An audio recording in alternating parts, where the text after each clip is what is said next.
A Eliana me mandou no Twitter assim: Padre Fábio, meu pai fazia com que eu e meu irmão bebêssemos com ele. Isso começou aos 7 anos. E hoje pagamos caro por isso.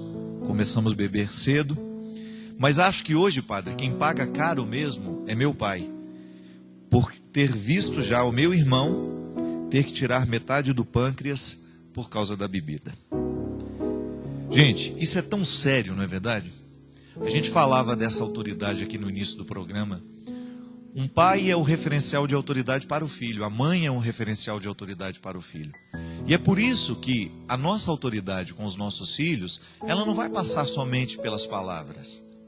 Não é uma palavra que ordena ou que permite, que expressam a autoridade. Mas é sobretudo a maneira como nós vivemos. Os filhos observam a nossa vida. Os filhos estão de olho na maneira como nós tratamos as questões do dia a dia. É um aprendizado inconsciente até. Vai passando por informações subliminares, que não são assim muito visíveis, muito palpáveis, não. Os filhos percebem o que nós sentimos. Os filhos percebem a maneira como nós estamos tratando a nossa vida. E a gente sabe que o álcool, ele é um vício socializado que começa muito cedo dentro das nossas casas, e às vezes os nossos filhos já crescem com essas festas que são promovidas por nós, com aquela bebida que é servida e que depois vai se tornando um vício, que vai se tornando uma dependência, e aí são filhos que estão vendo os pais embriagados, muitas vezes agredindo, perdendo todo o referencial do bom senso, porque o álcool retira isso mesmo. O álcool é um caminho muito perigoso, minha gente. Quem já viveu isso, quem já experimentou isso na sua carne, sabe o que eu estou falando. Famílias inteiras sendo dizimadas pelo álcool. Cidades em que a gente vê a juventude tão perdida. E é engraçado porque isso está pegando muitos interiores, né? Onde o jovem não tem muita opção de lazer. Às vezes o que as prefeituras, o que os governos estão proporcionando ao jovem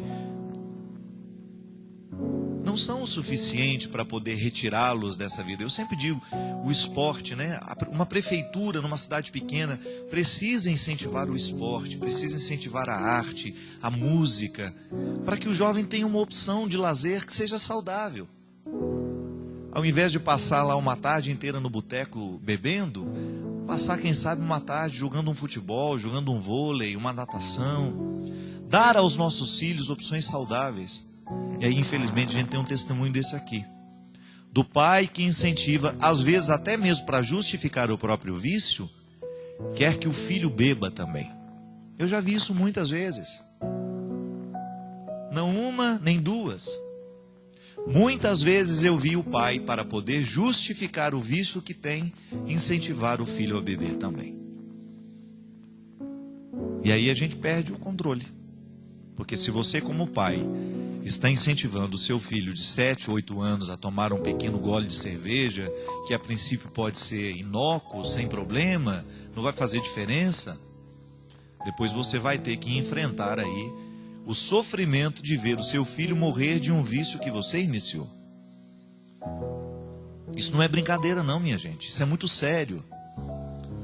Os vícios socializados, que são aqueles que nós convivemos tranquilamente, né? Quando você liga a televisão e você vê todos os esportes no nosso país são promovidos por marcas de cervejas, de uísque, de não sei mais o que.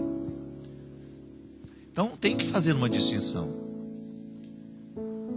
Não é nenhum problema você estar com seus amigos, você ir lá beber uma cerveja, faz parte da vida. Agora, o limite para isso, né?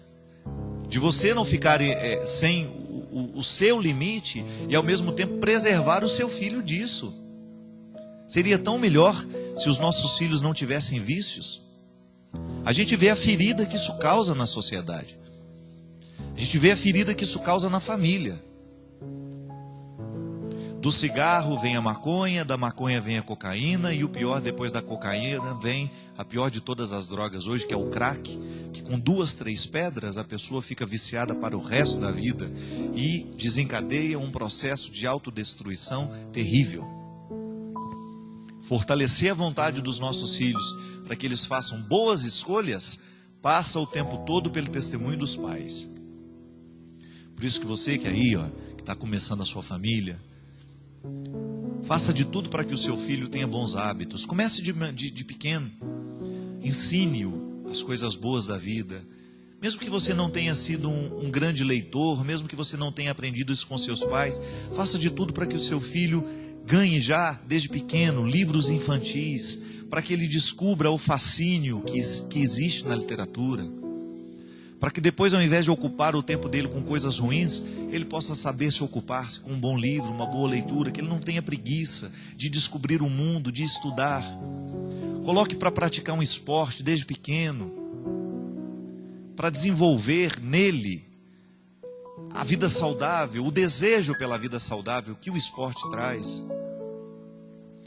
Faça o seu filho gostar, apresente para ele as coisas boas da vida, a arte. Quem sabe o seu filho tem uma aptidão para aprender um instrumento musical, tente.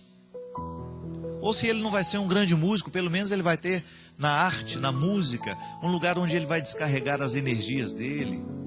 É sempre tão bom, minha gente, a gente ter bons hábitos, a gente fazer boas escolhas. Isso é construir uma família.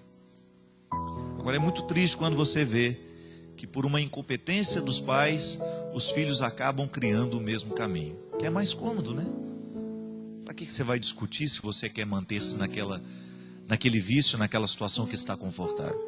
E é por isso que eu digo, só quando a gente ama, a gente é capaz de mudar hábitos e atitudes por causa da criatura amada. Eu me lembro disso, meu pai parou de beber, porque um dia eu pedi a ele, falei, pai, o senhor me diz tanto que me ama, mas o seu álcool faz tão mal para mim, para minha mãe, para os meus irmãos. Imagina, eu era pequeno falando isso para o meu pai, tremendo, com medo da reação que ele poderia ter. E pedi a ele, o senhor diz que me ama, então eu gostaria de ter o direito de pedir ao senhor que o senhor parasse de beber. Que o senhor devolvesse a alegria à nossa casa que foi perdida, porque ninguém pode ser feliz vendo um pai se acabando na bebida. Uma família não pode ser feliz vendo a mãe sendo destruída pelo álcool. Então você que é filho, que tem um pai que está enfrentando o problema do álcool, use da sua autoridade de filho. Faça como eu fiz um dia. Sentei como se fosse um homem grande e pedi a ele, se ele me amasse de verdade, que ele pudesse fazer aquele sacrifício por mim. E meu pai fez. Deu certo. Deu certo aquela palavra, certa na hora certa. E eu tive a graça de ver o meu pai se recuperar com muito esforço, porque sair do álcool requer esforço, não é fácil. Ele frequentando grupos de AA para poder vencer o vício, nós frequentando o grupo de apoio, o Alanon na época. E a gente ia buscando também orientações para como agir com meu pai. Isso é tão bom. Você aprender como lidar com aquele que está querendo sair do vício. Eu acho que a gente só não pode fingir que não está acontecendo. Se alguém está sendo destruído dentro da nossa casa por causa de um vício, nós precisamos ter coragem de usar da nossa autoridade para solicitar que aquele mal seja cortado pela raiz.